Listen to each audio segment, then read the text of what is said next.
Hello everyone, we are from Group 7. We will talk about pest control in rice and soybean plant. We have 3 members. First one is Rizkia Hubana Pila Salma with student number 134, 190, and 139. And then we have Rizal Zakarul Hakim with student number 134, 199, and then 143.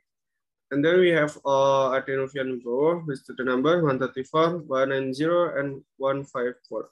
So we will talk about introduction, pest control in rice plant, and then pest control in soybean plant. First, introduction. So, rice plant is an annual crop belong to Gramineae or grass type group. The classification of rice plant is kingdom of rice plant is Pantai, and then division Magnoliophyta and class Liliopsida, and then ordo Cyperales and family Gramineae, and then genus Oryza, and then species Oryza sativa. Then we have soybean plant. Soybean plant is an herbaceous annual plant in the family Fabaceae grown for its edible seed. The soybean plant is usually an erect bush with woody stem and alternately arranged leaf. Classification: kingdom Plantae, division Spermatophyta, and then class Dicotyledonea, and then species Glycinmax. Second, pest control in rice plant. So we have a pest of rice plant. First one is golden conch.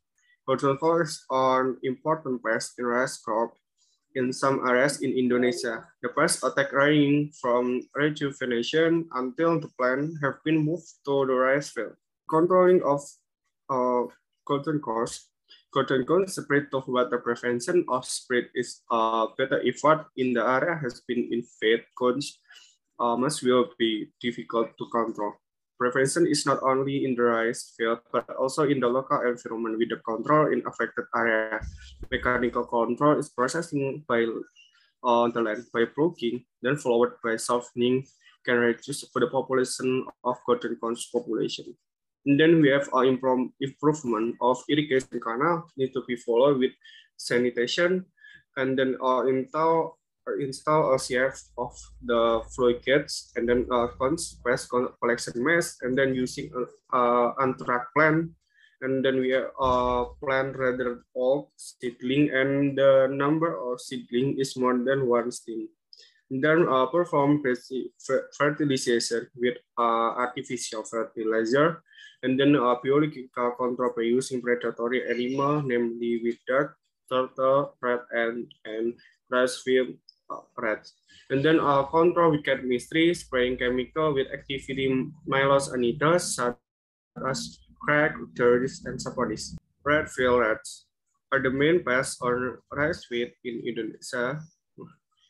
This pest attack almost all rice field in Indonesia. Rice field rat attacked by eating rice stalk, and rice stalk all stages of rice plant growth, ranging from vegetative and generative, causing significant economic damage. The controlling can be done with technical culture.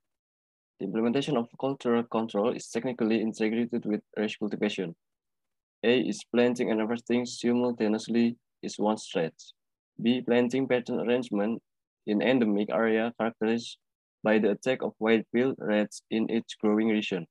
The C is setting planting distance or legowo planting arrangement typical of rice-field plots affected by rice-field rats is built in the middle of the plot.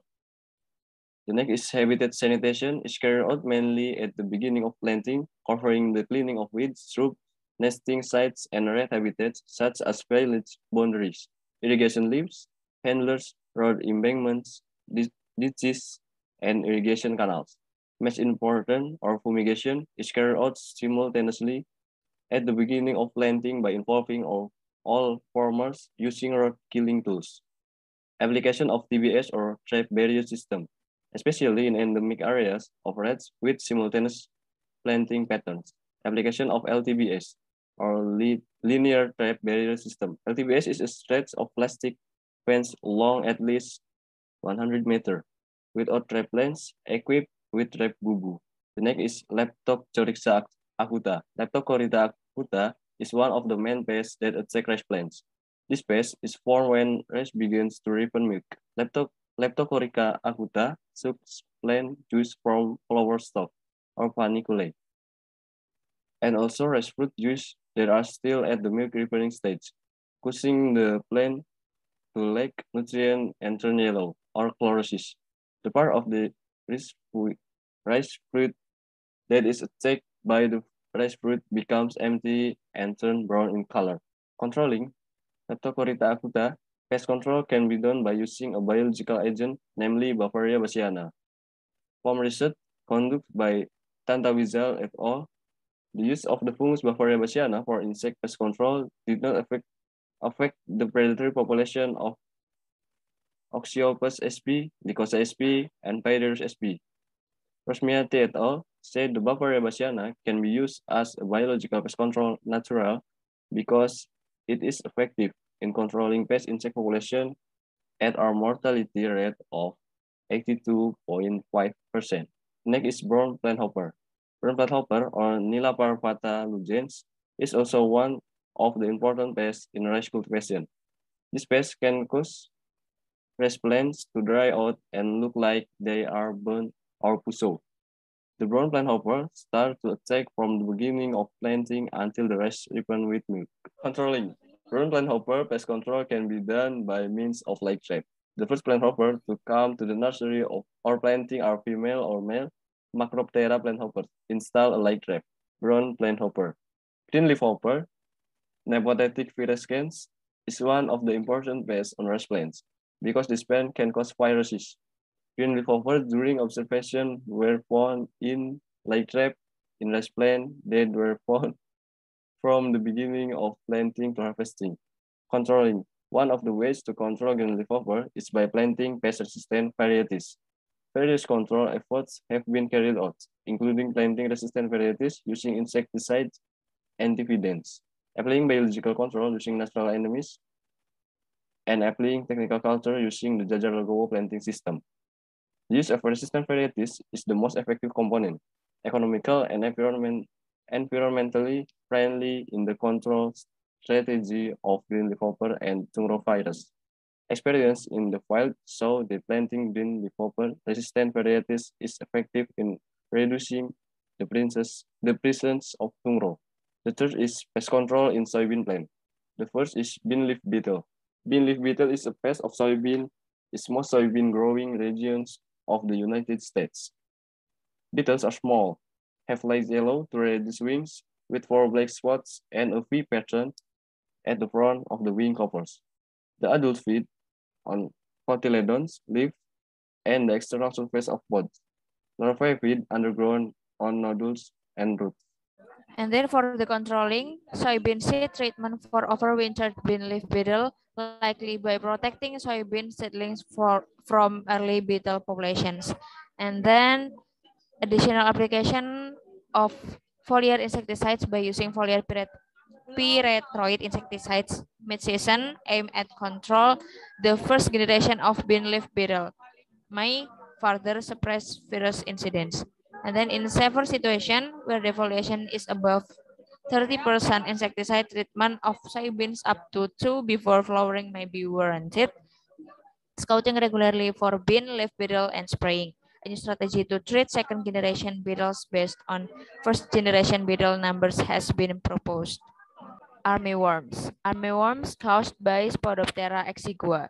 Singular or closely grouped circular to irregularly shaped holes in foliage, shallow dry wounds on fruit, egg clusters of 50 until 150 eggs may be present on the leaves, and egg clusters covered in a whitish scale which gives the cluster a cottony or fuzzy appearance.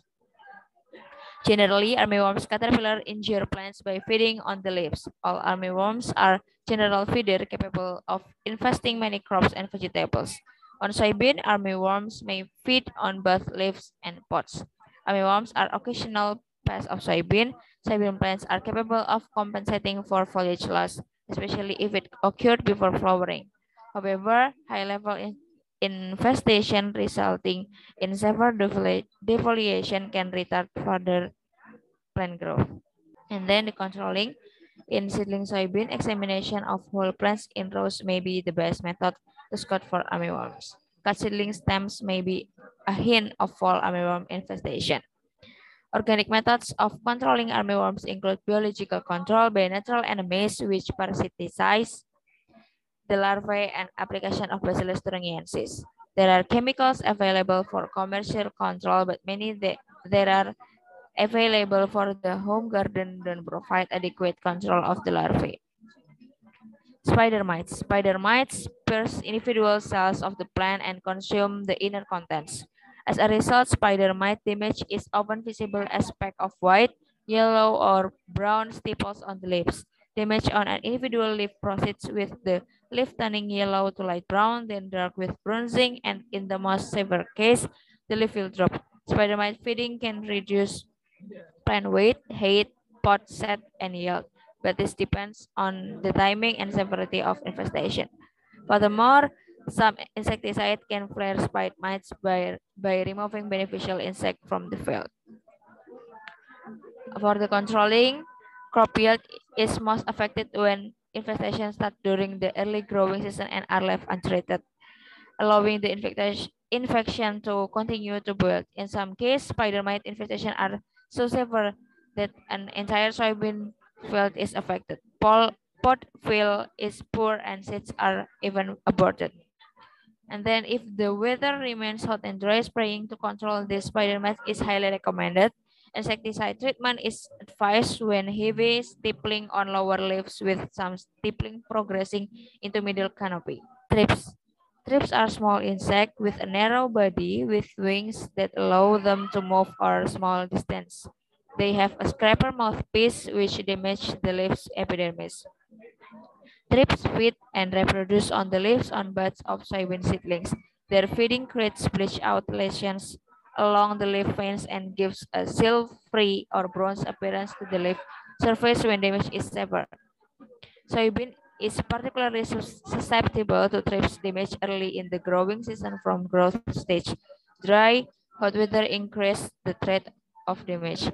Thrips make tiny, linear, pale-colored scars on soybean leaves where they penetrate individual leaf cells and feed on the contents. For the controlling, thrips rarely cause economic damage. However, yields may be significantly reduced if soybean is under moisture stress early in the growing season and the thrips population is high. If over 75% of the sample tree foliolates are damaged and there is an average of 8 thrips per leaf, treatment may be advisable.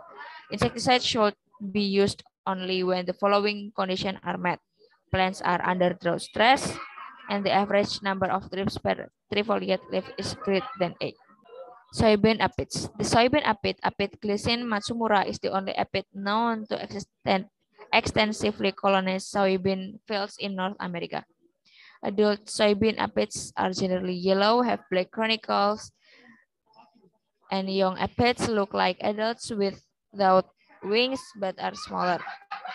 Aphids may infest vegetative stage soybeans and remain in the crop into the late reproductive period. Soybean aphids suck sap from soybean plants and cause plant stress. Excess sugars in the plant sap not needed by the aphid are excreted by the aphid as a liquid called honeydew. For the controlling, in general for soybean, a closed canopy is beneficial for reducing insect problem but can promote foliar disease. Because soybean aphid population can increase rapidly, growers should scout regularly, monitor population levels, and be prepared to treat if necessary. Soybean aphids have many natural insect enemies such as lady beetles and their larvae that can help keep moderate population in check. Two major classes of insecticide, organophosphate and pyrethroid, are primarily used for foliar insecticide control of soybean aphid. Thank you. If any question, put the question on Spades forum discussion, please.